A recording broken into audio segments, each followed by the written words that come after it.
Mark chapter 16, verse 1.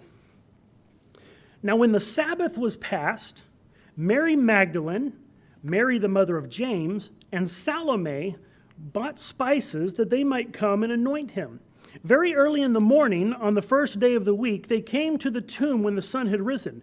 And they said among themselves, "Who will roll away the stone from the door of the tomb for us?" But when they looked up, they saw that the stone had been rolled away, for it was very large. Stop right there. That sure was lucky. Right? Group of women heading to the tomb. Right? And as an afterthought, as they're kind of getting close to Gethsemane, they go, uh-oh. That stone's really big. We should have thought about that. Who's going to open it for us? And then they look up and it's open. Quite a little bit of an overlooked detail. But there it is, rolled away. How did the stone get rolled away? Mark doesn't tell us. He never mentions it. Never says. It's just done. Matthew, on the other hand, fills in some details. Go over to Matthew chapter 28. Starting in verse 2. Matthew 28, verse 2. It says, "Behold, there was a great earthquake, for an angel of the Lord descended from heaven and came and rolled back the stone from the door and sat on it. His countenance was like lightning and his clothing as white as snow, and the guards shook for fear of him and became like dead men." So there we have Matthew telling us how the stone got rolled away. An angel came and rolled the stone away.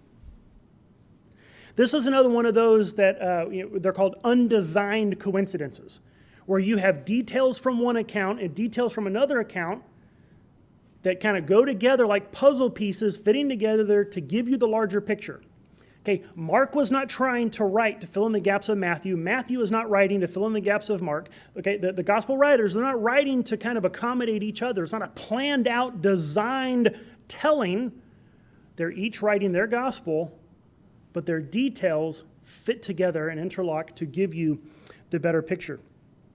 In Mark, Luke, and John, the stone's rolled away. It doesn't say how. Doesn't even come up. Just mentions that it is.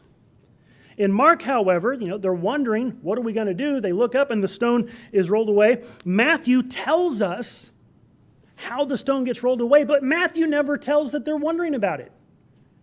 Right? It doesn't actually include the detail of them going, how are we going to move the stone? But it tells you how the stone was moved. Whereas the other gospel says, how are we going to move the stone? But it doesn't tell you how. So you see the details come together to fill out the bigger picture. Lord, we give our hearts to you, so we might bring you praise. And we offer up our lives, because you caught our gaze.